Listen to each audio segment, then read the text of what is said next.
તો વિદ્યાર્થી મિત્રો, હવે વાત કરીશું ઉદાહરણ 4.8 ની. આકૃતિ 4.15 માં વિદ્યુત પ્રવાહ I ધારિત વર્તુળાકાર આડછેદ કે જેની ત્રિજ્યા a હોય એવો એક લાંબો સીધો તાર દર્શાવે છે. હવે વિદ્યુત પ્રવાહ I આડછેદમાં સમાન રીતે પ્રસરેલો છે, સમાન રીતે વિતરણ થયેલું છે. તો r લેસ ધેન a અને r ગ્રેટર ધેન a વિસ્તારોમાં ચુંબકીય ક્ષેત્રની ગણતરી કરો. તો r લેસ ધેન a વાળું જે બિંદુ મળે એ તારની અંદરનું બિંદુ મળે, અને r ગ્રેટર ધેન a વાળું જે બિંદુ મળે એ તારની બહારનું બિંદુ મળે, જે સ્મોલ a જેટલા અંતરે આપણે ધારવાનું છે.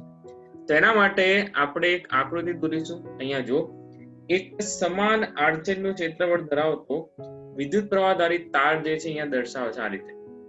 હવે આ જે તાર છે એ તારની અક્ષ કંઈક આ પ્રમાણે હશે. એ તારની અક્ષ આપણે આ રીતે દોરી શકીએ. તો તારની અક્ષને આ રીતે દર્શાવ્યા પછી સમાન વિદ્યુત પ્રવાહ, તાર જે છે એ તારના આડછેદમાં વિદ્યુત પ્રવાહ જે છે એક સમાન રીતે આ રીતે અહીંયા I જેટલો વિદ્યુત પ્રવાહ સમાન રીતે વિતરિત થયેલો છે, અહીંયા પ્રસરેલો છે. હવે વાત કરીશું સૌથી પહેલી કે r લેસ ધેન a વાળું બિંદુ જે છે એ તારની અંદરનું બિંદુ છે, એ સિવાય જે છે r ગ્રેટર ધેન a વાળા બિંદુ માટે. તો r ગ્રેટર ધેન a વાળું બિંદુ જે છે એ તારથી બહાર આવે. ધારો કે આ તાર જે છે એ તારની ત્રિજ્યા, આ તારની જો ત્રિજ્યા જે છે એ તમે સ્મોલ a ધારી લો, આ તારની જે ત્રિજ્યા જે છે એ સ્મોલ a ધારી લો,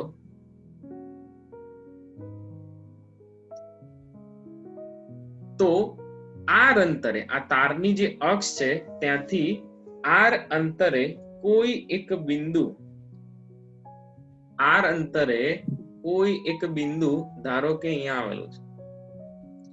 આ બિંદુ જો આપણે એને નામ આપીએ કે p બિંદુ છે, અને આ p બિંદુ જે છે એ p બિંદુ તારની અક્ષથી, આ તારની અક્ષથી આટલું જે અંતર છે એ r અંતર છે. તો સૌથી પહેલા આ તારથી p બિંદુએ જો તમારે ચુંબકીય ક્ષેત્ર શોધવું હોય તો આ p બિંદુમાંથી પસાર થતું એક એમ્પિયરન લૂપ જે છે તમારે લેવું પડે. તો અહીંયા જો કે આ p બિંદુમાંથી પસાર થતું એમ્પિયરન લૂપ એ કંઈક આ પ્રમાણે હશે. આ p બિંદુમાંથી પસાર થતું એમ્પિયરન લૂપ એ તમે આ રીતે દોરી શકો.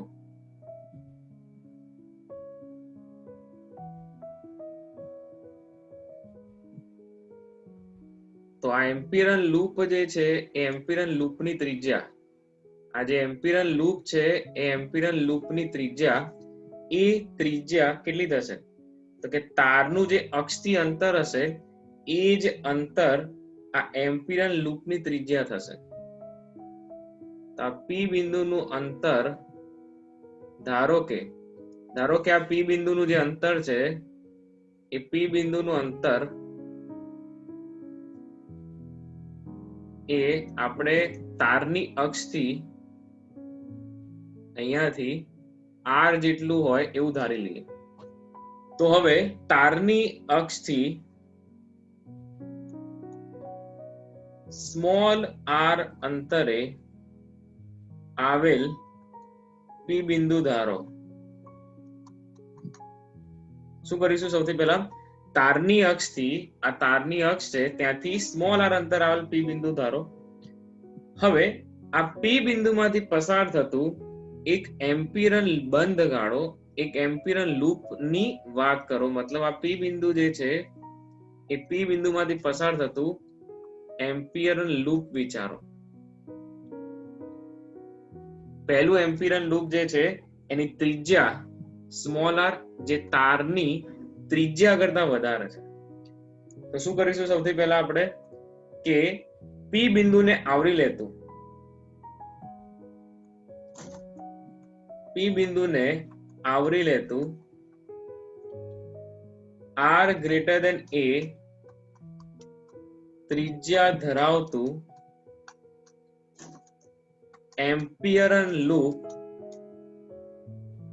એકનો વિચાર કરો. તો એમ્પિયર સર્કિટલના નિયમ પરથી એમ્પિયર સર્કિટલના નિયમ પરથી એમ્પિયર સર્કિટલના નિયમ પરથી આપણે એવું લખી શકીએ કે બંધ ગાળા પર ચુંબકીય ક્ષેત્રનું રેખા સંકલન બંધ ગાળા પર ચુંબકીય ક્ષેત્રનું રેખા સંકલન એ કોના જેટલું હોય? એ રેખા સંકલન μ0 સિગ્મા I જેટલું હોય. એનો મતલબ થાય કે બંધ ગાળામાં આવતા પ્રવાહોનો કુલ સરવાળો. તો BdL જે છે, આ બંધ ગાળો જે છે એ બંધ ગાળા પર ચુંબકીય પ્રેરણ કે ચુંબકીય ક્ષેત્રનું રેખા સંકલન એ બંધ ગાળામાંથી પસાર થતા કુલ વિદ્યુત પ્રવાહના સરવાળા જેટલું હોય. તો જે આપણું એમ્પિયરન લૂપ પહેલું છે, એ એમ્પિયરન લૂપ પહેલા લૂપની અંદર આખો તાર આવી ગયો, પણ તારમાંથી I જેટલો વિદ્યુત પ્રવાહ તો સમાન રીતે પસાર થાય જ છે. હવે વાત રહી આ ચુંબકીય ક્ષેત્ર અને બંધ ગાળા પરના ખંડ સદિશ વિશે.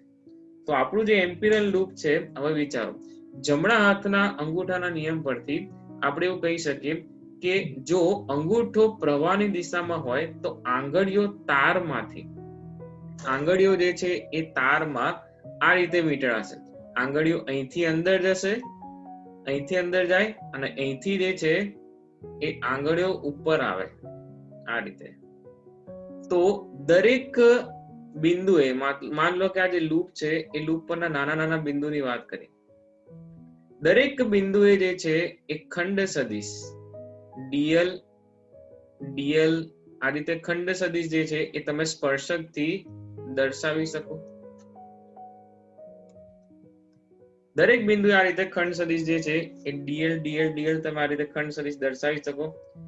પણ જે ચુંબકીય ક્ષેત્ર છે એ ચુંબકીય ક્ષેત્ર એ પણ એ જ દિશામાં મળશે. અહીંયા આ ચુંબકીય ક્ષેત્ર જે છે એ પણ આ જ દિશામાં મળે. ઇન શોર્ટ B અને dl જે છે એ પરસ્પર સમાંતર થશે. ફરી એકવાર અહીંયા જો કે જમણા હાથના અંગૂઠાના નિયમ પરથી અંગૂઠો જે છે વિદ્યુત પ્રવાહની દિશામાં રાખો તો આંગળીઓ જે છે અહીંથી અંદર જશે, અહીંયાથી બહાર આવે, પાછી આ રીતે વીંટળાય. તારને જે છે આ રીતે આખી આ રીતે અહીંયા વીંટળાશે. પરિણામ સ્વરૂપ ક્ષેત્ર રેખાઓ જે છે દરેક બિંદુએ દોરેલા ખંડની dl સૂક્ષ્મ ખંડોની દિશામાં જ મળે. ઇન શોર્ટ B અને dl જે છે સમાંતર થશે. તો અહીંયા લખીશું આપણે B dl cos 0 μ0 sigma I કુલ પ્રવાહ I જેટલો હતો. તો અહીંયા લખવાનું કે B અને dl જે છે પરસ્પર સમાંતર છે. તો B જે છે બહાર અચળ, બંધ પૃષ્ઠ પરનું રેખા સંકલન જે છે અહીંયા શું આપશે? તો આપણું એમ્પિયરન લૂપ જે છે એની ત્રિજ્યા કેટલી છે? જો એમ્પિયરન લૂપ જે છે એની ત્રિજ્યા કેટલી? તેનો જવાબ અહીંયાથી મળશે કે એમ્પિયરન લૂપ છે એની ત્રિજ્યા r છે. હવે આખી લૂપની ઉપર તમે આ રીતે dl1 dl2 dl3 dl4 એવા બધા જ ખંડોનો સરવાળો કરો તો ઇન શોર્ટ તમે શું કરી રહ્યા છો? આ પરિઘ જે છે તમે મળશે. આ અહીંથી dl1 dl2 dl3 dl5 એના બધા જ સૂક્ષ્મ ખંડોનો સરવાળો કરો તો આ લૂપ જે છે એના પરિઘ પર તમે ફરી રહ્યા છો, મતલબ તમને પરિઘ આપશે. તો આ જે બંધ ગાળા પરનું રેખા સંકલન જે છે એ એમ્પિયરન લૂપ 1 માટે તમને આવશે B × 2πr બરાબર μ0 I. ઇન શોર્ટ B બરાબર મળશે μ0 I ના છેદમાં 2πr. તો આ થયું ચુંબકીય ક્ષેત્ર r અંતરે, મતલબ અક્ષથી r અંતરે, એટલે એવું કહેવાય તારથી બહારના બિંદુએ ચુંબકીય ક્ષેત્ર તારની અક્ષથી r અંતરે ચુંબકીય ક્ષેત્ર B ચલે 1/r થી બદલાય. આ એક વાત છે. ચલો હવે વાત કરીશું બીજો મુદ્દો કે જેમાં તમને એવું કીધું છે કે ચુંબકીય ક્ષેત્ર જે છે ને એ આના માટે શોધો કે આર લેસ ધેન એ હોય. સૌથી પહેલા આપણે એ વાત કરી કે તારથી બહારના બિંદુએ આર ગ્રેટર ધેન એ માટે જે છે ચુંબકીય ક્ષેત્ર કેવો છે. હવે એક બિંદુ એવું ધારો અક્ષથી જે આર અંતરે છે, પણ એ આર જે છે ને એ આર કેવો છે, ખૂબ જ આ રીતે અહીંયાથી તારની અક્ષથી એ સ્મોલ આર અંતરે એક બિંદુ ધારો, માન લો કે ભાઈ આ ક્યુ છે. તો સૌથી પહેલા તમારે શું કરવાનું કે આ જે ક્યુ બિંદુ જે છે એને આવરી લેતું શું દોરીશું આપણે, એમ્પિયરન લૂપ દોરીશું. અને એ એમ્પિયરન લૂપ જે છે એ એમ્પિયરન લૂપ કંઈક આ પ્રકારે છે. તો તારની અક્ષથી સ્મોલ આર અંતર આવેલું બિંદુ ક્યુ ધારો, પણ હવે આ જે છે આ આર અંતર છે એ લેસ ધેન એ છે. તો આપણું એમ્પિયરન લૂપ, આ જે એમ્પિયરન લૂપ છે એ ખાસ કરીને અહીંયા જો કે આ એમ્પિયરન લૂપ બીજા ક્રમાંકનું એમ્પિયરન લૂપ એ આર લેસ ધેન એ માટે છે. શેના માટે છે? આર લેસ ધેન એ માટે. તો હવે તારની અક્ષથી આર અંતરે આવેલું બિંદુ ક્યુ ધારો,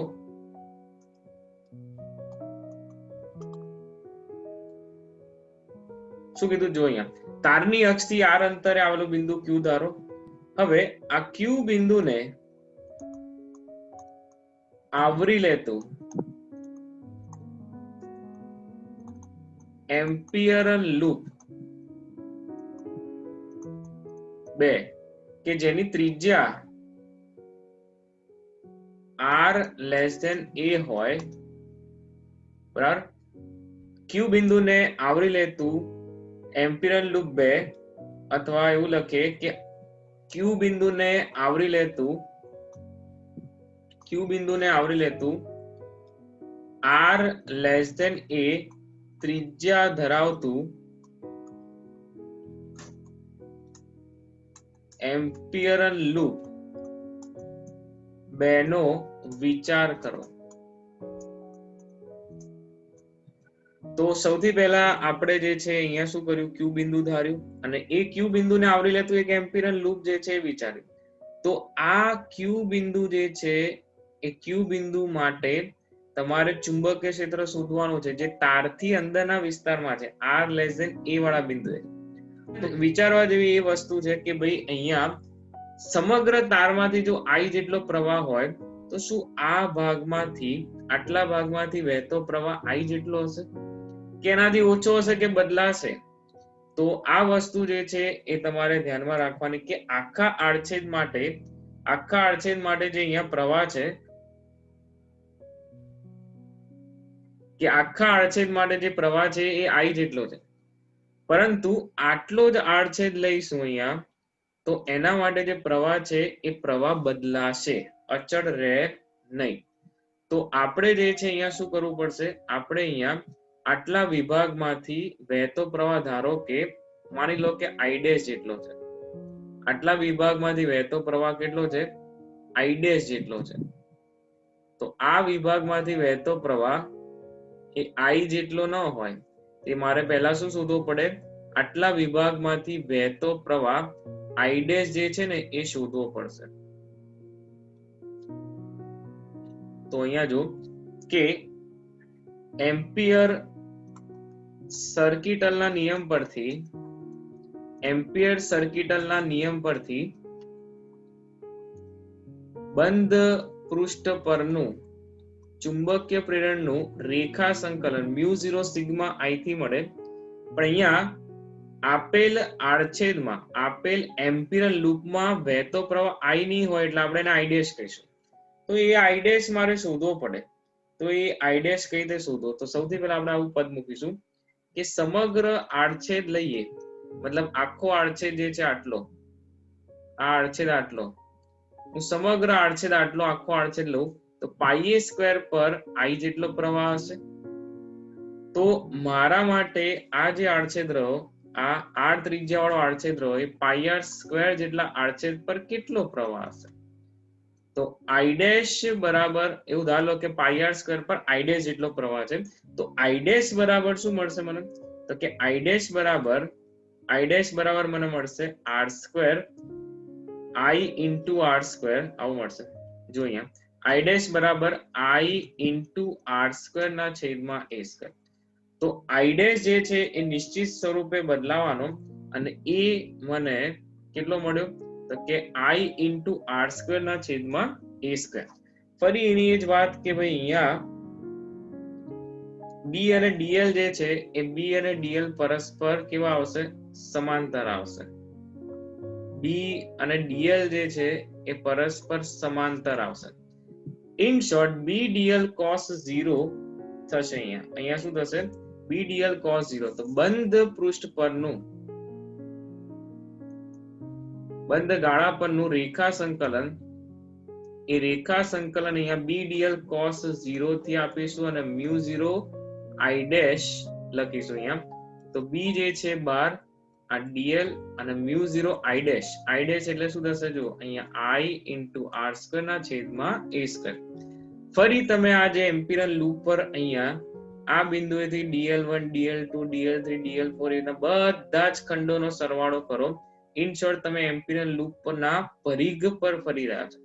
તો એ સરવાળો જે થાય એ તમને શું આપશે? તો કે એ સરવાળો તમને પરિઘ જ આપેલા થશે 2 pi R mu 0 I R square ના છેદમાં એ સ્ક્વેર. તો એક આર અહીંયા કેન્સલ થઈ જશે. એક આર જે છે અહીંયા કેન્સલ થશે. જો એક આર અને અહીંયા આર કેન્સલ થઈ જશે. તો આ મળશે બી બરાબર મ્યુ 0 આઈ આર ના છેદમાં 2 પાઈ એ સ્ક્વેર. તો આ સૂત્ર જે છે એ ખાસ અગત્યનું, તારની અક્ષથી આર અંતરે આવેલું બિંદુ કે જેનું અંતર જે છે એ તારની ત્રિજ્યાથી ઓછું છે, આર લેસ ધેન એ માટે ચુંબકીય ક્ષેત્ર જો બી ચલે આર છે. તો આમ તમે ક્લિયર અહીંયા જોઈ શકો છો કે તારની અંદરના બિંદુએ ચુંબકીય ક્ષેત્ર જે છે અંતરના સમપ્રમાણમાં, અને તારથી દૂરના બિંદુએ એટલે તારથી બહારના બિંદુએ ચુંબકીય ક્ષેત્ર જે છે એ આર ના વ્યસ્ત પ્રમાણમાં છે. તો આ રીતે આર લેસ ધેન એ અને આર ગ્રેટર ધેન એ વાળા વિસ્તારમાં ચુંબકીય ક્ષેત્ર શોધી શકાય. જો આનો એક ગ્રાફ દોરવો હોય તો પણ દોરી શકાય. આલેખ સરસ મજાનો છે. અહીંયા જોજો કે બી ચલે આર નો આપણને સંબંધ મળ્યો.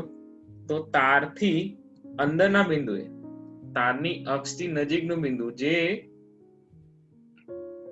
તારની ત્રિજ્યાથી ઓછા અંતરે છે એના માટે બી ચલે આર છે. મતલબ જ્યારે આર લેસ ધેન એ હશે તો ચુંબકીય ક્ષેત્ર જે છે એ ચુંબકીય ક્ષેત્ર આવા સુરેખ સંબંધથી બદલાય એટલે સીધી રેખા મળે. જેવું બહારનું બિંદુ તમે લેશો, મતલબ આર ગ્રેટર ધેન એ વાળું બિંદુ, તો એના માટે આલેખ જે છે તમને આ રીતે મળશે. બી ચલે શું છે અહીંયા 1/r છે અને આ બિંદુ જે છે ત્યાં બી મેક્સિમમ મળશે. શું મળશે? બી મહત્તમ મળે. એ બિંદુ જે છે સપાટી પરનું બિંદુ એ તારની ત્રિજ્યા જેટલું બિંદુ થશે. તો આ થઈ વાત ઉદાહરણ 4.8 ની. તો વિદ્યાર્થી મિત્રો હવે વાત કરીએ ઉદાહરણ 4.9 ની. જો શું કીધું છે, 1 સેન્ટીમીટર ત્રિજ્યા અને 0.5 મીટર લંબાઈનો સોલેનોઇડ 500 આંટાઓ ધરાવે છે. n 500 થશે અને સોલેનોઇડ ની લંબાઈ છે 0.5 મીટર. તેમાંથી 5 એમ્પિયર જેટલો વિદ્યુત પ્રવાહ પસાર થાય છે. તો સોલેનોઇડ ની અંદર ચુંબકીય ક્ષેત્રનું મૂલ્ય કેટલું હશે? તો સોલેનોઇડ ની અંદર ચુંબકીય ક્ષેત્રનું સૂત્ર B બરાબર મ્યુ 0 ni, જ્યાં સ્મોલ n બરાબર કેપિટલ N/L, મતલબ એકમ લંબાઈ દીઠ આંટાઓની સંખ્યા આ થઈ જશે 4 પાઈ ગુણ્યા 10⁻⁷ આંટાઓની સંખ્યા 500 અને I જે છે એ 5 છેદમાં લંબાઈ જે છે એ 0.5 મીટર. તો તો અહીં સાદુરૂપ આપતા જે છે જવાબ મળશે 6.28 ગુણ્યા 10⁻³ ટેસ્લા. તો સોલેનોઇડ ની અંદર ચુંબકીય ક્ષેત્ર જે છે એ 6.28 ગુણ્યા 10⁻³ ટેસ્લા જેટલું હશે. તો વિદ્યાર્થી મિત્રો, હવે વાત કરીશું ઉદાહરણ 4.10 ની. કોઈ સ્થળે પૃથ્વીના ચુંબકીય ક્ષેત્રનો સમસ્થિતિજ ઘટક 3 ગુણ્યા 10⁻5 ટેસ્લા છે.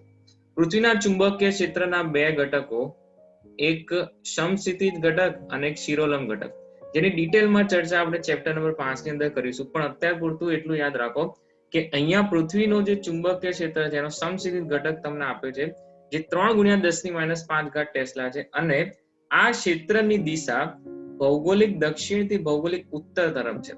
તો આપણે અહીંયા જે છે એક સમતલ દર્શાવીશ. ખાસ કરીને આની અંદર આકૃતિ અગત્યની છે, તો ધ્યાન આપજો અહીંયા કે આપણી પાસે એક સમતલ છે અને એ સમતલમાં આપણે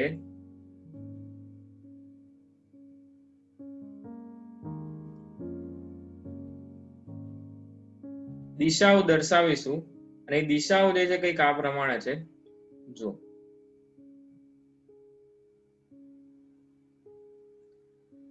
સૌથી પહેલા ભૌગોલિક દક્ષિણથી ભૌગોલિક ઉત્તર તરફ જે છે એ આપણું ચુંબકીય ક્ષેત્ર છે, અને એ ચુંબકીય ક્ષેત્રમાં તમને એવું કીધું છે કે લાંબો સીધો વાહક 1 એમ્પિયર જેટલો સ્થાયી વિદ્યુત પ્રવાહ ધરાવે છે.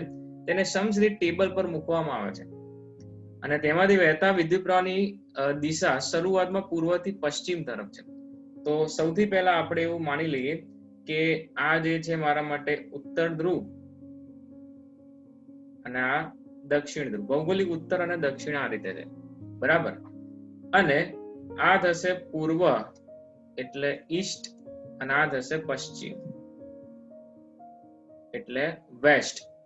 તો સૌથી પહેલા આપણા માટે જે તાર છે એ તાર કેવો મૂક્યો છે કે તારમાંથી વહેતો વિદ્યુત પ્રવાહ જે છે પૂર્વથી પશ્ચિમ તરફ. તો અહીંયા જે તાર મૂકશું આપણે, એ તાર એ કંઈક આ રીતે હશે, અને એમાંથી વહેતો પ્રવાહ પૂર્વથી પશ્ચિમ તરફ હશે. આ વિદ્યુત પ્રવાહધારી તાર જે છે એ તાર આ રીતે મૂક્યો છે, અને એમાંથી વહેતો પ્રવાહ જે છે એ આ રીતે છે, પૂર્વથી પશ્ચિમ તરફ છે. શરૂઆતના કિસ્સામાં પૂર્વથી પશ્ચિમ તરફ છે એવું કીધું છે. અને પૃથ્વીનું ચુંબકીય ક્ષેત્ર એ જો ભૌગોલિક દક્ષિણથી ભૌગોલિક ઉત્તર તરફ છે, તો એ પૃથ્વીનું ચુંબકીય ક્ષેત્ર જે છે એ ચુંબકીય ક્ષેત્ર એ બી દક્ષિણથી ઉત્તર તરફ હશે આ રીતે. હવે અહીંયા વિચારવા જેવી એક વસ્તુ છે કે તમારે એકમ લંબાઈ દીઠ લાગતું બળ શોધવાનું. તો એના માટે સૌથી પહેલા તમને એ ખબર હોવી જોઈએ કે વિદ્યુત પ્રવાહધારિત તારને જ્યારે બાહ્ય ચુંબકીય ક્ષેત્રમાં મૂકવામાં આવે તો તેની પર લાગતું બળ કેટલું હશે, એનું સૂત્ર શું? તો વિદ્યુત પ્રવાહધારિત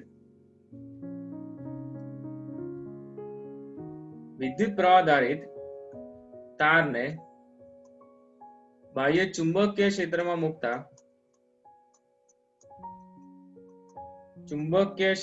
મૂકતા તેની પર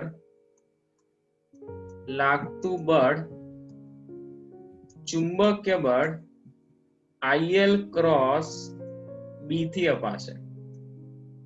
ચુંબકીય બળ IL ક્રોસ B થી અપાશે. હવે લંબાઈનો ખંડ વિદ્યુત પ્રવાહની દિશામાં હોય. અહીંયા વિદ્યુત પ્રવાહ જે છે પૂર્વથી પશ્ચિમ છે આ કિસ્સામાં, તો જે લંબાઈનો ખંડ જે છે એ લંબાઈનો ખંડ આ રીતે હશે. તો અહીંયા તમને ક્લિયરલી જોવા મળે છે કે L અને B જે છે કેવા છે.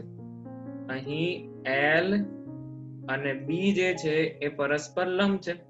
તો પરસ્પર લંબ હોવાથી ચુંબકીય બળનું જે મૂલ્ય છે એ ILB sin 90 મહત્તમ થશે. તમને પૂછ્યું છે એકમ લંબાઈ દીઠ તાર પર લાગતું બળ, એટલે બળ ભાગ્યા લંબાઈ કરી નાખીએ તો અહીંયા તમને જવાબ મળશે IB, એટલે સૂત્ર થઈ જશે ખાલી IB. હવે I જે છે કેટલો છે? જો I જે છે 1 એમ્પિયર છે. અહીંયા I આપણે 1 એમ્પિયર કહીએ અને ચુંબકીય ક્ષેત્ર એ ચુંબકીય ક્ષેત્ર જે છે એનો હોરિઝોન્ટલ એટલે કે સમક્ષિતિજ ઘટક જે છે એટલે હું અહીંયા BH લખીશ. શું લખીશ? BH લખીશ. બરાબર, BH લખો કારણ કે અહીંયા સમક્ષિતિજ ઘટક કીધું છે એટલે. તો B બરાબર એટલે B of H બરાબર તમને શું મળશે અહીંયા? તો કે B of H રકમમાં જે આપ્યો છે 3 ગુણ્યા 10⁻5 ટેસ્લા. તો I જે છે 1 એમ્પિયર અને આ 3 ગુણ્યા 10⁻5 વડે ગુણો તો આનો ખાસ એકમ ન્યૂટન પર મીટર થશે. બળ માટે ન્યૂટન અને લંબાઈ માટે મીટર. તો સૌથી પહેલા તમારે જે છે એ પૂર્વથી પશ્ચિમ વાળા કિસ્સાનો જવાબ આપવાનો અને એ જવાબ થશે 3 ગુણ્યા 10⁻5 ન્યૂટન પર મીટર. હવે બીજો પ્રશ્ન એવો પૂછ્યો છે કે દક્ષિણથી ઉત્તર તરફ જ્યારે વિદ્યુત પ્રવાહ દક્ષિણથી ઉત્તર તરફ હોય તો આવી પરિસ્થિતિ થશે. દક્ષિણથી જે છે ઉત્તર તરફ એટલે આપણે એવું દર્શાવી શકીએ અહીંયા કે આપણા માટે સાઉથ અહીંયા છે, દક્ષિણ દિશા આ દિશામાં અને ઉત્તર જે છે અહીંયા આ દિશામાં છે. ભૌગોલિક ઉત્તરની વાત છે. તો ભૌગોલિક ઉત્તર અહીંયા, ભૌગોલિક દક્ષિણ અહીંયા. પ્રવાહ જે છે એ પ્રવાહ આધારિત તારને તમે હવે આ રીતે મૂકો છો. પ્રવાહ આધારિત તારને જે છે તમે આ રીતે મૂકો છો અને એમાંથી વહેતો પ્રવાહ એ વહેતો પ્રવાહ દક્ષિણથી ઉત્તર તરફ છે. તો આ કિસ્સામાં પ્રવાહ S થી N છે. વળી ચુંબકીય ક્ષેત્ર નથી બદલાયું. ચુંબકીય ક્ષેત્ર પણ આ જ દિશામાં છે. ચુંબકીય ક્ષેત્ર પણ આ જ દિશામાં છે. જો પહેલા પણ ચુંબકીય ક્ષેત્ર S થી N હતું. હવે તમે તારને જે છે એ પૂર્વથી પશ્ચિમ વાળો જે મૂકેલો અહીંયા તાર હતો ને આકૃતિ એમાં અહીંયા એ તારને ઉઠાઈને તમે આ રીતે ગોઠવો છો. કેવી રીતે ગોઠવવાનો છે? S થી N તરફ જે છે એ S થી N મતલબ આ અક્ષ પર મૂકીશ અહીંયા અને વિદ્યુત પ્રવાહ જે છે S થી N તરફ જતો હશે એવું કીધેલું છે કે દક્ષિણથી ઉત્તર તરફ જે પ્રવાહ જતો હોય એ કિસ્સામાં એકમ લંબાઈ દીઠ બળ કેટલું હશે? હવે તો જો પ્રવાહ જે દિશામાં એ દિશામાં તમારું શું થશે? લંબાઈ જે છે એ ખંડનો સદિશ એટલે અહીં L અને B સમાંતર થશે. જો આકૃતિમાં જે પ્રવાહની દિશા હોય એ પ્રવાહ ખંડની અને એ લંબાઈના સૂક્ષ્મ ખંડની જે છે દિશા થાય. તો આપણું જે ચુંબકીય બળનું જે સૂત્ર રહ્યું એ ચુંબકીય બળના સૂત્રમાં L ક્રોસ B કરીશું અહીંયા તો એ મને શું આપશે? LB sin 0 આપશે. તો અહીં બળનું જે મૂલ્ય છે એ રહેશે ILB sin 0 કારણ કે L અને B શું છે? સમાંતર છે. તો અહીં FM/L બરાબર શું થઈ જશે? 0 થઈ જશે. તો એકમ લંબાઈ દીઠ મળતું બળ અહીંયા કેટલું થશે? તો કે અહીંયા 0 થાય. કેટલું થશે? 0 થશે અહીંયા. જો આ જ પ્રશ્ન જે છે એવી રીતે પૂછ્યો હોય કે પ્રવાહ એક્સ્ટ્રામાં આપણે લખીએ જો પ્રવાહ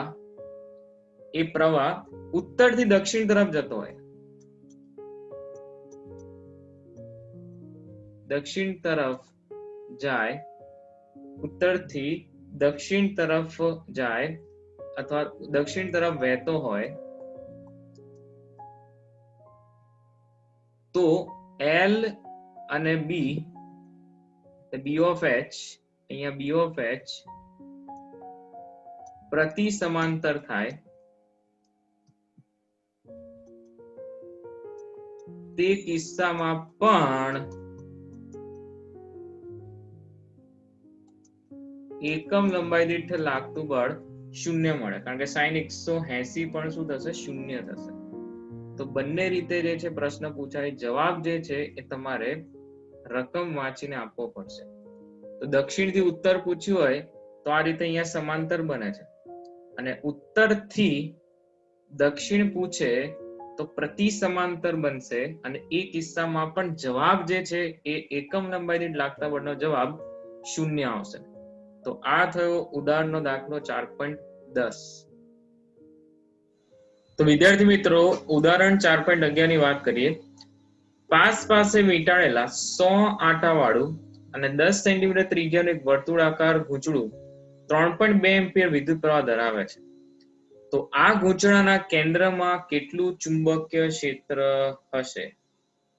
તો સૌથી પહેલા જે છે કેન્દ્ર પર ચુંબકીય ક્ષેત્રનું જે સૂત્ર છે એ સીધું સૂત્ર અહીંયા એપ્લાય કરવાનું છે. તો આંટાની સંખ્યા છે 100, ત્રિજ્યા જે છે 10 સેન્ટીમીટર એટલે 0.1 મીટર અને પ્રવાહ જે છે 3.2 એમ્પિયર છે. તો ગૂંચળાના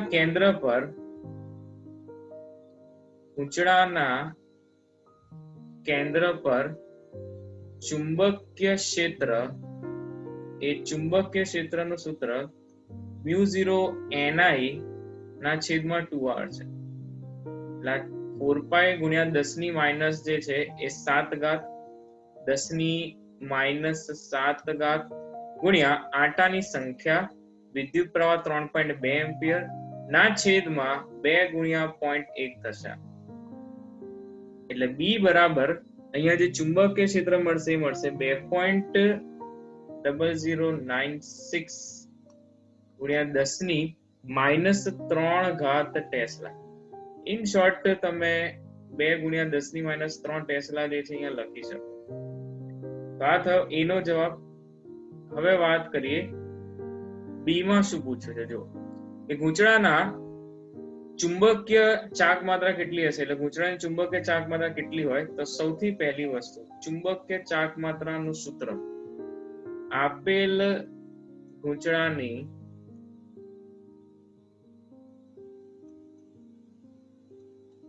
ચુંબકીય ચાક માત્રા એટલે ચુંબકીય ડાયપોલ મોમેન્ટનું સૂત્ર m બરાબર NIA. હવે આપેલ ગૂંચળું જે છે અહીંયા કીધું છે, ક્લિયરલી કીધું છે, જો વર્તુળાકાર ગૂંચળું છે એટલે આ થઈ જશે NI pi r². તો n એટલે આંટાઓની સંખ્યા 100 ગુણ્યા i એટલે 3.2 3.14 થશે. 3.14 ગુણ્યા ત્રિજ્યાનો વર્ગ એટલે 0.1 નો વર્ગ. ચુંબકીય ડાયપોલ મોમેન્ટ થશે 10.0418 એમ્પિયર મીટર સ્ક્વેર. આ થયો બી નો જવાબ કે આપેલ ગૂંચળાની ચુંબકીય ચાક માત્રા જે છે કેટલી હશે. હવે આગળ પ્રશ્ન વાંચીએ. અહીંયાથી ખાસ અગત્યનું ધ્યાનથી વાંચો કે ગૂંચળાને શિરોલંબ સમતલમાં એવી રીતે રાખેલું છે કે જેથી તે તેના વ્યાસ સાથે એક રેખસ્થ તેવી સમશિરીષ અક્ષ પર જે છે મુક્ત રીતે ભ્રમણ કરી શકે. તો પરિસ્થિતિ સમજ અહીંયા કઈ રીતે છે. જો અહીંયા કે આપણી પાસે એક શિરોલંબ સમતલ છે. આપણી પાસે એક શિરોલંબ સમતલ છે. આ રીતે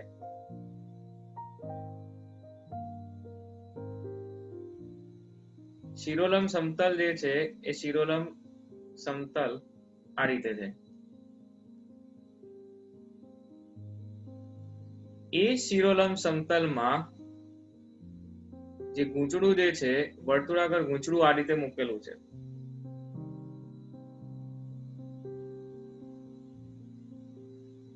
એ વર્તુળાકાર ગૂંચળું આ રીતે મૂકેલું છે.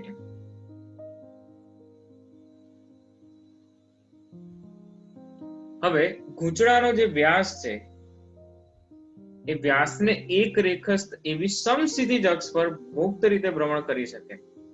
માન લો કે આ વ્યાસાંત બિંદુ છે. થશે આ વ્યાસાંત બિંદુ. તમે ગૂંચળું જે છે એક્ઝેક્ટ આ સ્ક્રીનને તમે સ્ક્રીન પર લંબ મૂકી દો, સ્ક્રીન પર મૂકી દો તો ગૂંચળું તમને આમ દેખાશે. ગૂંચળું જે છે થોડું આમ છે, સ્ક્રીન સાથે થોડું જે છે આ રીતે ઓવલ શેપનું હશે. મતલબ એક્ઝેક્ટ આ સ્ક્રીન પર મૂકી દો એવું નથી, બરાબર છે. તો આ વ્યાસાંત બિંદુ થશે, એને અનુલક્ષીને આ સમક્ષિતિજ અક્ષ એટલે આ થાય x x ડેશ. એ સમક્ષિતિજ અક્ષને અનુલક્ષીને ગૂંચળું જે છે એ ગૂંચળું આ રીતે ભ્રમણ કરે છે. આ શિરોલંબ સમતલ હતું. શિરોલંબ સમતલ ખાસ કરીને આ સમજવાની વસ્તુ છે. અહીંયા આ જે છે એ શિરોલંબ સમતલમાં આ શિરોલંબ અક્ષ y અને y ડેશ તો ગૂંચળું જે છે અહીંયા આ રીતે મુક્ત ભ્રમણ કરી શકે. કઈ અક્ષને અનુલક્ષીને? જે વ્યાસને એક રેખાસ્થ હોય. આ AB જે છે ગૂંચળાનો વ્યાસ છે, બરાબર. તો આપણે આ રીતે દોરી શકીએ અહીંયાથી કે આ જે વ્યાસાંત બિંદુઓ છે, તો એ વ્યાસાંત બિંદુને થોડા આ રીતે દર્શાવીશું, તમને વધારે ખ્યાલ આવે કે આ વ્યાસાંત બિંદુ A અને B, તો એ વ્યાસમાંથી પસાર થતી એક રેખાસ્થ હોય એવી અક્ષ x અને x ડેશ, એને આ રીતે ભ્રમણ કરી શકે ગૂંચળું. આ ગૂંચળું જે છે આ રીતે ભ્રમણ કરી શકે એવી વાત છે. હવે વિચારો, તમને એવું કીધું છે કે 2 ટેસ્લા જેટલું નિયમિત સમક્ષિતિજ ચુંબકીય ક્ષેત્ર એવી રીતે પ્રવર્તમાન છે, એવી રીતે રહેલું છે કે જેથી શરૂઆતમાં ગૂંચળાની અક્ષ એ ક્ષેત્રની દિશામાં એક રેખાસ્થ હોય. શરૂઆતમાં આ ગૂંચળાની અક્ષ જે છે એ ગૂંચળાની અક્ષ આ રીતે,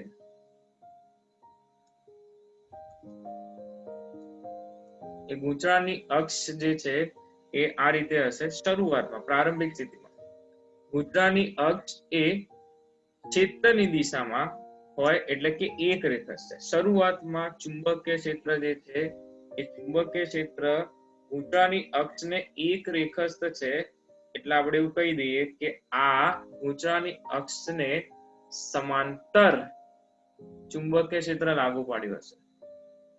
ધારો કે ગૂંચળામાં વહેતો પ્રવાહ, એ ગૂંચળામાં વહેતો પ્રવાહ જે છે એ આપણે આ રીતનો ધારી લઈએ. ગૂંચળામાં વહેતો પ્રવાહ જે છે તમે આ રીતે ધારો છો, અહીંયાથી જુઓ આ રીતે પ્રવાહ જઈ રહ્યો છે. તો જમણા હાથના અંગૂઠાના નિયમ પરથી ચુંબકીય ડાયપોલ મોમેન્ટ, એ ચુંબકીય ડાયપોલ મોમેન્ટ તમને આ દિશા મળશે. તો પ્રશ્ન એવો પૂછ્યો છે કે પ્રારંભિક ગૂંચળાની પ્રારંભિક અને અંતિમ સ્થિતિઓમાં તેના પર લાગતા ટોર્કના મૂલ્યો કેવા હશે? પણ અંતિમ સ્થિતિ એ કઈ હતી? તો જો એવું કીધું છે કે શરૂઆતમાં ગૂંચળાની અક્ષને ક્ષેત્રની દિશામાં એક રેખાસ્થ એવું 2 ટેસ્લાનું નિયમિત ચુંબકીય ક્ષેત્ર લાગુ પાડ્યું છે, અને આ ચુંબકીય ક્ષેત્રની અસર હેઠળ ગૂંચળું 90 ડિગ્રીનું ભ્રમણ આપે, એ અંતિમ અવસ્થા. તો સૌથી પહેલા આપણે આ જે અવસ્થા છે પ્રારંભિક અવસ્થા માટે વાત કરી લઈએ. તો પ્રારંભિક અવસ્થામાં M એ B ને કેવો છે? સમાંતર છે. તો પ્રારંભિક ટોર્ક MB sin 0, મતલબ પ્રારંભિક ટોર્ક જે છે એ 0 થશે. શું થશે? 0 ટોર્ક થશે. પ્રારંભિક ટોર્ક જે છે 0 થાય. પણ 2 ટેસ્લાનું જે ચુંબકીય ક્ષેત્ર આપણે આ દિશામાં લાગુ પાડ્યું, એ 2 ટેસ્લાના ચુંબકીય ક્ષેત્રની મદદથી ગૂંચળું ભ્રમણ કરી રહ્યા છે. હવે ગૂંચળું શરૂઆતમાં મેં કીધું ગૂંચળું કેવું ભ્રમણ કરે? ગૂંચળું જે છે એ ગૂંચળું આપણી વ્યાસાંત બિંદુમાંથી પસાર થતી એક રેખાસ્થ એવી આ સમક્ષિતિજ અક્ષને અનુલક્ષીને જ ભ્રમણ કરી શકે છે. કે ગૂંચળું આ રીતે ભ્રમણ પામ્યા પછી આ રીતની પરિસ્થિતિમાં આવી ગયો છે. જો ગૂંચળું જે છે અહીંયાથી આમ અને અહીંયાથી આમ ભ્રમણ પામી જાય. ઇન શોર્ટ હવેની પરિસ્થિતિ આ પ્રકારે. હવે 2 ટેસ્લાનું સમાન ચુંબકીય ક્ષેત્ર તો આ જ દિશામાં છે, પણ આપેલ પ્રવાહની દિશા મુજબ અહીં ચુંબકીય ડાયપોલ મોમેન્ટનો સદિશ એ આ દિશામાં હશે. તો બીજા કિસ્સામાં એટલે અંતિમ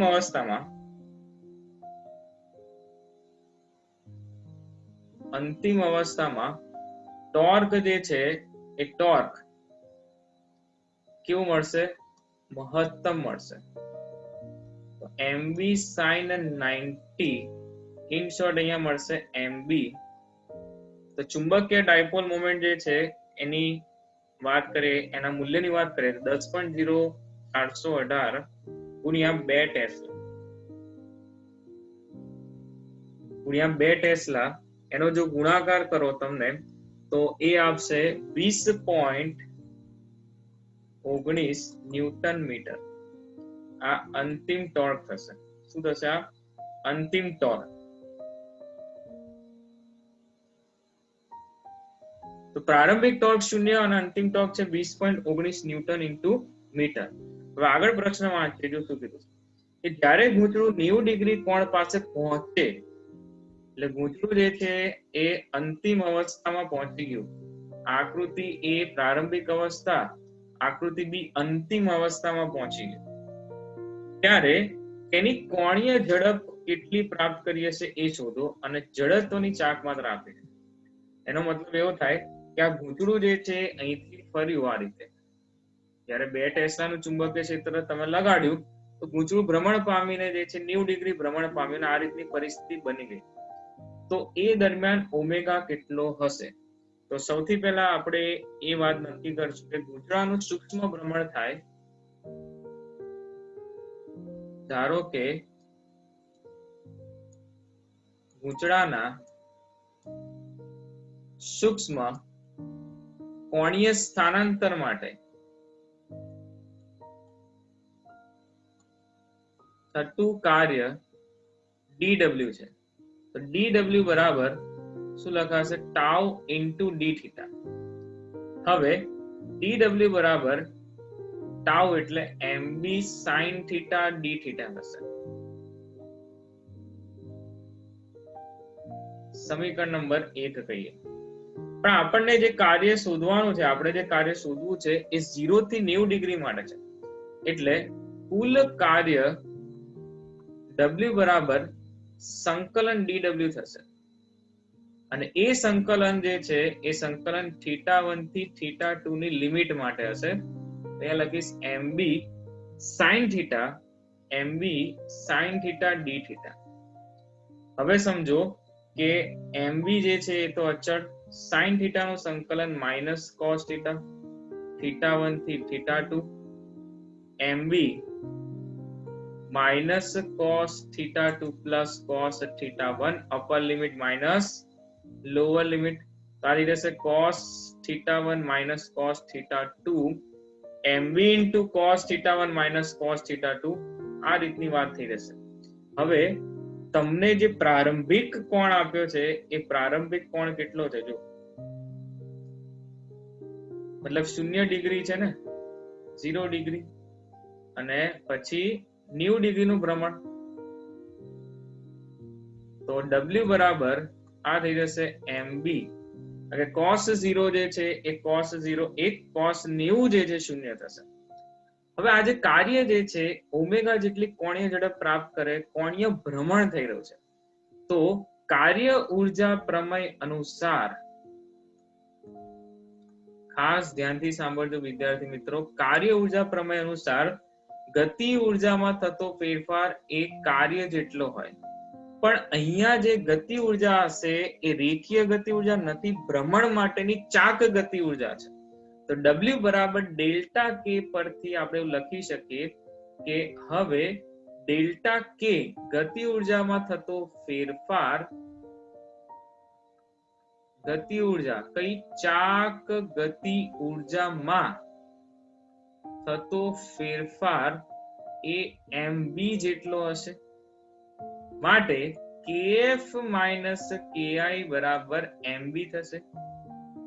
જેમ રેખીય ગતિ ઉર્જા હાફ mb સ્ક્વેર છે, m ની જગ્યા હવે i લઈ લેશે, જડત્વની ચાક માત્રા, અને v ની જગ્યા જે છે ઓમેગા લઈ લેશે, ઓમેગા સ્ક્વેર. તો આ થશે હાફ i અચળ, કારણ કે વર્તુળાકાર ગૂંચળું તો એક જ છે, ઓમેગા ફાઇનલ નો વર્ગ minus half i omega initial એટલે પ્રારંભિક કોણીય ઝડપનો વર્ગ. આ થશે mb. પરંતુ અહીં પ્રારંભિક કોણીય ઝડપ જે છે એ 0 છે, શરૂઆતની સ્થિતિમાં કોઈ કોણીય ઝડપ નથી. તો આને લખીશું half i omega f square બરાબર mb. In short omega f બરાબર વર્ગમૂળમાં 2mb બાય i થશે. તો હવે ઓમેગા f બરાબર √2mb બાય i માં m એટલે દળ નથી, ચુંબકીય ચાક માત્રા મૂકીશું. 2 ગુણ્યા ચુંબકીય ચાક માત્રા, ચુંબકીય ચાક માત્રા 10.048, અહીંયા કરેક્શન કરી દેજો, 10.048 એમ્પિયર મીટર સ્ક્વેર અને પ્રવાહ 3.2 એમ્પિયર 2 ગુણ્યા 10.048 બી જે છે 2 ટેસ્લા ના છેદમાં જડત્વની તાપમાત્રા 0.1. તો અહીંયા વર્ગમૂળ નીકાળતા ઓમેગા એટલે અંતિમ કોણીય ઝડપ મળશે 20.048 રેડિયન પર સેકન્ડ. તો અંતિમ કોણીય ઝડપ જ્યારે 90 ડિગ્રીનું ભ્રમણ આપીએ ત્યારે વર્તુળાકાર ગૂંચળા માટે 20.048 રેડિયન પર સેકન્ડ થઈ જશે. તો આ થયો ઉદાહરણનો દાખલો 4.11. તો વિદ્યાર્થી મિત્રો, ઉદાહરણ 4.13 ની વાત કરીએ. આપેલ પરિપથ આકૃતિ 4.27 માં વિદ્યુત પ્રવાહ જે છે એ માપવાનો છે. તો અહીંયા જે આકૃતિ આપી છે એની અંદર તમારે વિદ્યુત પ્રવાહ માપવાનો છે. જો દર્શાવેલ એ મીટર, અહીંયા જે એ મીટર દર્શાવ્યું છે એ દર્શાવેલ એ મીટર એ 60 ઓહ્મ અવરોધનું ગેલ્વેનોમીટર હોય. 60 ઓહ્મ અવરોધનું ગેલ્વેનોમીટર હોય, પહેલી વાત એ. પછી એમાં દર્શાવ્યા મુજબનું ગેલ્વેનોમીટર હોય અને શન્ટ અવરોધ વડે એ મીટરમાં રૂપાંતર કરેલ હોય ત્યારે, અને શૂન્ય અવરોધ એવા આદર્શ એ મીટર હોય એ દરમિયાન પ્રવાહનું મૂલ્ય શોધો. એટલે તમારા ત્રણ કિસ્સામાં જે છે અહીંયા પ્રવાહ શોધવાનો. તો સૌથી પહેલા એ મીટર જે છે એ મીટર કેવી રીતે બને? તો એ મીટર જે છે એ ગેલ્વેનોમીટરને સમાંતરમાં શન્ટ જોડો તો એ મીટરમાં રૂપાંતરિત થાય. તો આકૃતિ જે છે આ તમને જે આકૃતિ આપી છે એ રકમની આકૃતિ, એને ઓપન કરી નાખીએ તો આકૃતિ કંઈક આ પ્રકાર છે. તો અહીંયા જો કે શરૂઆતમાં જે છે આ શન્ટ આપણે જોડેલ નથી. તમને પહેલા કિસ્સામાં એવું પૂછ્યું છે કે ખાલી 60 ઓહ્મ અવરોધ ધરાવતું શું હશે? ગેલ્વેનોમીટર હશે. ખાલી એવું પૂછ્યું છે અહીંયા જો કે 60 ઓહ્મ અવરોધ ધરાવતું ગેલ્વેનોમીટર હોય તો પ્રવાહ કેટલો હશે? ચલો તેનો જવાબ આપીએ કે જ્યારે માત્ર 60 ઓહ્મ અવરોધ ધરાવતું ગેલ્વેનોમીટર હોય તો વિદ્યુત પ્રવાહ I બરાબર E ના છેદમાં ટોટલ અવરોધ. જો ખાલી ગેલ્વેનોમીટર હોય, આ શન્ટ જોડેલો ના હોય, તો એ કિસ્સામાં G પ્લસ R થશે. તો EMF છે 3 વોલ્ટ, G જે છે 60 પ્લસ 3 આવી જશે 3/63 એમ્પિયર, જેની ગણતરી કરતા તમને જવાબ મળશે 0.0476 એમ્પિયર. આ થયો પહેલો કિસ્સો કે જ્યારે તમને એવું કીધું હતું કે માત્ર ને માત્ર જે છે એ તમને અહીંયા એવું કીધું હોય કે ખાલી 60 ઓહ્મ અવરોધનું જે છે એ ગેલ્વેનોમીટર હોય, તે કિસ્સામાં પ્રવાહ જે છે કેટલો મળશે? 0.0476 એમ્પિયર. ખૂબ જ ઓછો પ્રવાહ મળશે. હવે કીધું છે કે ગેલ્વેનોમીટર હોય પણ એની સાથે ગેલ્વેનોમીટર જે છે એની સાથે શન્ટ અવરોધ જોડીને એ મીટરમાં રૂપાંતર કરો તો કેટલો પ્રવાહ મળે? તો સૌથી પહેલા શન્ટ નતો જોડવાનો, હવે શન્ટ જોડી દો. શન્ટ હંમેશા સમાંતરમાં જોડાશે જો એ મીટરમાં રૂપાંતર કરવું હોય તો. ચલો તો આને લખીએ આ રીતે કે જ્યારે 0.02 ઓહ્મનો શન્ટ ગેલ્વેનોમીટરને સમાંતરમાં જોડવામાં આવે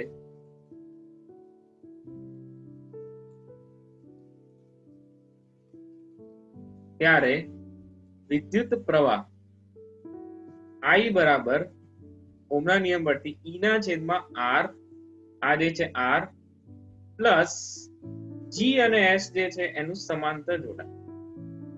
G અને S નું સમાંતર જોડાણ. તો આ થઈ જશે E ના છેદમાં, હવે સમજો કે G જે છે ને એ શન્ટ કરતા ઘણો મોટો છે.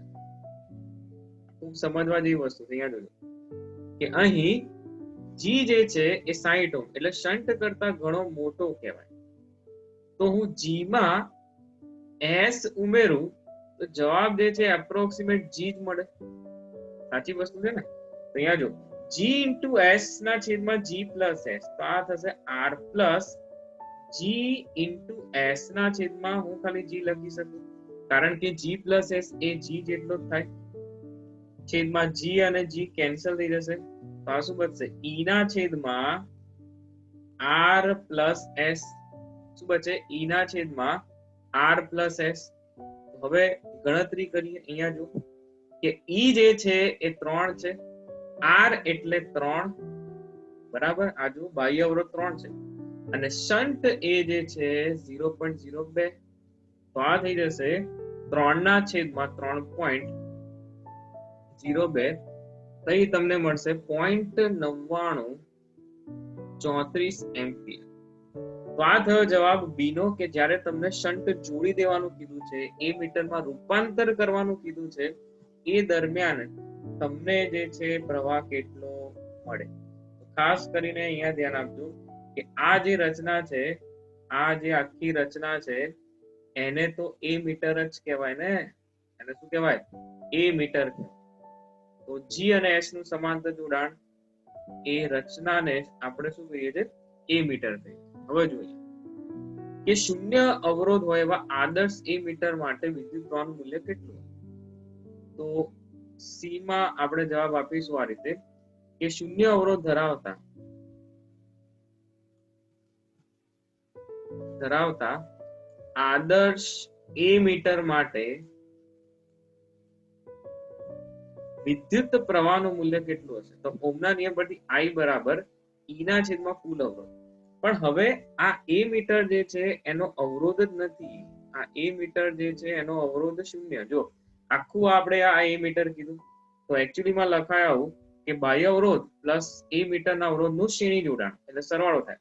પણ આદર્શ એ મીટર શૂન્ય અવરોધ, તો આર ઓફ એ તો શૂન્ય થઈ જશે, તો આ ખાલી